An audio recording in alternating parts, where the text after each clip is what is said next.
राधे राधे, जय श्री कृष्णा। तो आज है कार्तिक माह की पूर्णिमा तिथि और कार्तिक माह की पूर्णिमा तिथि के दिन तुलसी विवाह की कथा सुनी जाती है।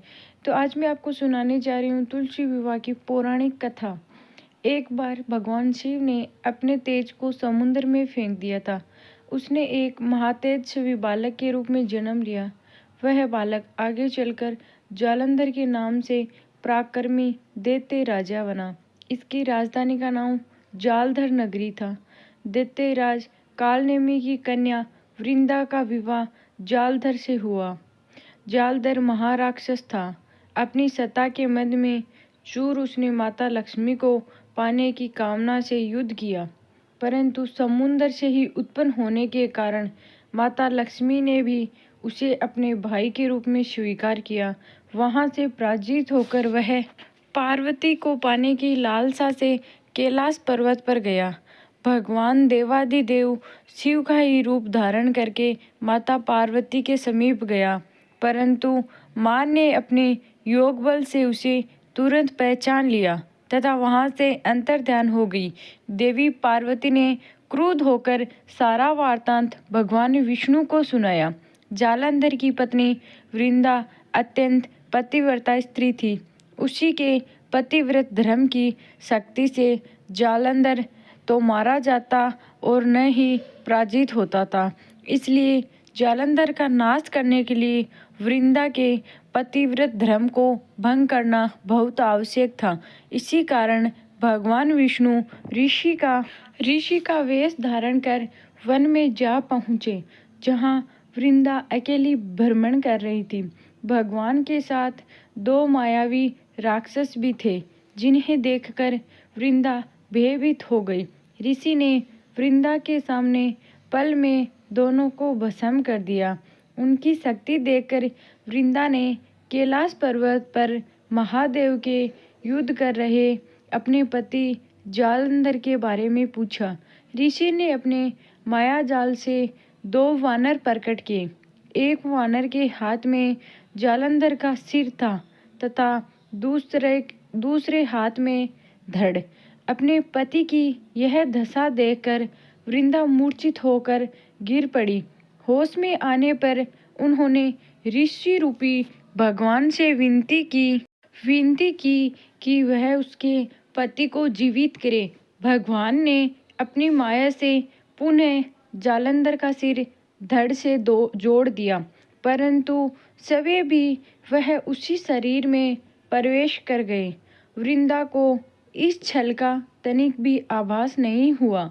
जालंधर बने भगवान के साथ वृंदा पतिव्रता का व्यवहार करने लगी, जिससे उसका सतीत्व भंग हो गया। ऐसा होते ही वृंदा का पति जालंधर युद्ध में हार गया। इस सारी लीला का जब वृंदा को पता चला तो उसने क्रुद्ध होकर भगवान श्री हरि विष्णु को हृदयहीन शिला होने का श्राप दे दिया। अपने भक्त के श्राप को भगवान विष्णु ने स्वीकार किया और शालिग्राम पत्थर बन गए। सृष्टि के पालनकर्ता के पत्थर बन जाने से ब्रह्मांड में असंतुलन की स्थिति हो गई। यह देखकर सभी देवी देवताओं ने वृंदा से प्रार्थना की कि वह भगवान श्री विष्णु को श्राप मुक्त कर दे। वृंदा ने भगवान विष्णु को श्राप मुक्त करके सवे आत्मदाह कर लिया। जहाँ वृंदा भस्म हुई थी वहाँ तुलसी का पौधा उगा। भगवान श्री विष्णु ने वृंदा से कहा, हे वृंदा, तुम अपने सतीत्व के कारण मुझे लक्ष्मी से भी अधिक प्रिय हो गई हो। अब तुम तुलसी के रूप में सदा मेरे साथ रहोगी। तब से हर साल कार्तिक महीने के देव उठावने एकादशी का दिन तुलसी विवाह के रूप में मनाया जाता है। जो मनुष्य भी मेरे शालिग्राम रूप के साथ तुलसी का विवाह करेगा, उसे इस लोक और परलोक में विपुल यश प्राप्त होगा। उसी दैत्य जालंधर की यह भूमि जालंधर नाम से विख्यात है। सती वृंदा का मंदिर मोहला कोट किशनचंद में स्थित है। कहते हैं कि इस स्थान पर एक प्राचीन गुफा भी थी जो सीधी हरिद्वार तक जाती थी। सच्चे मन से 40 दिन तक सतीव्रता देवी के मंदिर में पूजा करने से सभी मनोरथ पूर्ण होते हैं।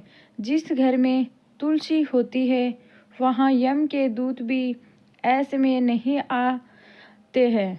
मृत्यु के समय जिसके प्राण मंजरी रहित तुलसी और गंगा जल मुंह में रखकर निकल जाते हैं, वह पापों से मुक्त होकर बैकुंठ धाम को प्राप्त होता है। जो मनुष्य तुलसी व आंवले की छाया में अपने पितर देवताओं को श्राद्ध करता है, उसको पितर मोक्ष को प्राप्त हो जाते हैं। बोलो हरि विष्णु भगवान की जय हो। कार्तिक मास की जय हो।